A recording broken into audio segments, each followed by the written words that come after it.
children say if you ask them prior to teaching them? Distance around something. Distance around something, you use the word some. In previous grades, they probably have been taught how to find a perimeter, so they think it is the sum. But that's how to find it. That is not the definition of it. Okay, that's how to find it. So let's talk about area. Definition of an area. And I keep looking at this table because I know Donna's trying to be very quiet. Because I'm a math teacher. Yeah. So over here then, Brenda, definition of area, concise. It is the distance within a polygon? Is it a distance? Not distance, it's the measure of space Okay, within a polygon. polygon. So it's the amount of space Amount of space. in a polygon. So Now within the polygons, sides, yeah, within the border, the boundaries. Okay, so polygons are flat. So when we use the word space, we usually talk about 3D. So how could you say that without saying space? So that's like what? Space, without saying space. No, you can say that, that's fine. I didn't want to call you Miss Darden. Miss Darden said, can we use covering? Covering. So when you find area, do you cover something? We were in Tim's class Friday. He was doing an activity where they were going to paint the walls. Thursday. So they had to find out how much paint they needed to paint the walls. Was he dealing with perimeter or area? Area. He's dealing with area. So it covers the inside of a polygon. Okay? You don't want to use the word space. Right? Now, if you ask a fifth grader what is area, what do they say? Area is length times width, which is a formula for finding area of a rectangle. It's not the definition of area. Okay? So be sure that you're working on your vocabulary there. That's why we're talking about all of this. Vocabulary is so important. So do students confuse those two concepts? They absolutely do. All the time. Do adults confuse those two concepts? Absolutely. They absolutely do. All the time. So, yes ma'am. Yes, Can ma'am. we also consider the importance of precision of language?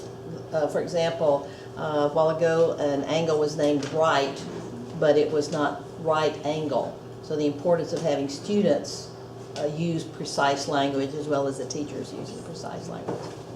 Absolutely. We talk about sloppy language in here all the time. And I'm pretty good about not having sloppy language because, 43 years of teaching, I've trained myself not to do that. But I'm not perfect and I do it more than I would like to admit. And some people in here will catch me and I appreciate that. Donna's good about catching me. Dr. West sometimes will catch me and sometimes I catch her.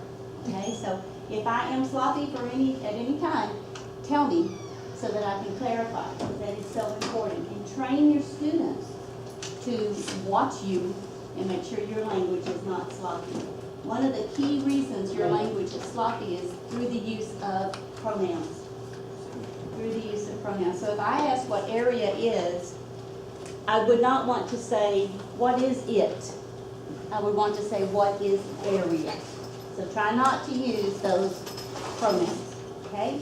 We're all going to be here in just a minute with my color tiles and we'll do an activity so you don't have to listen to me much longer. What's going on? Dr. Browning, could you go back to the definition of area? You said not to use the word space. Try not to. Area covers the region, you can use the word region, inside a polygon. Okay? It is not length times width. Covers so then we're saving space for when we get to 3D. polygons, okay? Yes, ma'am. And the reason to not use face, the word face? We don't use space because we use that when we're talking 3D. Face. We can use space. Oh, I thought she said do not, oh, you said space, I'm sorry, okay. Always it never shows. So, Yeah. what about what about feel? For the volume concept, what about the feeling of the actual three-dimensional figure versus space of it? Because I think that kids get that confused if you stick to space because they don't know how to tangibly, if I have a cup of water, the space in there, but they understand I'm filling an actual three-dimensional figure. I think that makes a better connection. I've seen students understand and differentiate the three concepts when you talk about surrounding, covering, and filling. Absolutely. Versus those others. Absolutely. We're not gonna do volume today, but when we do volume, we'll talk about filling. When we did area, we talked about, what was the word I used? Covering. Covering. Covering. And what was the word you used for perimeter? Oh, surrounding. Surrounding, because perimeter is a linear measure.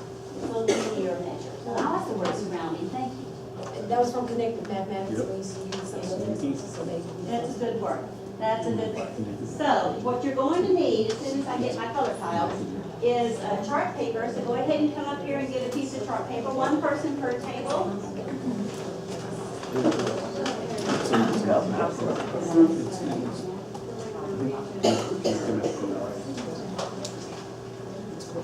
One person per table, come up here and get the chart paper.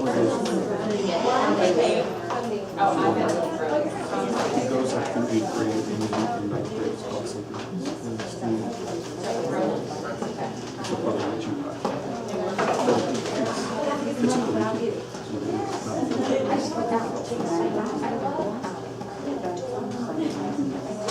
So are you? They're probably not, because it doesn't meet all the, it doesn't meet Text me, all of the.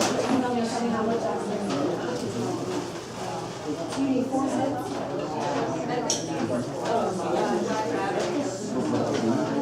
Five sets.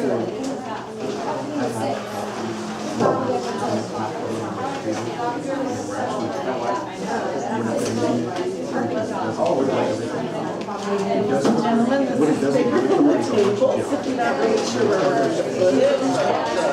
it covers area. Peace out, all right.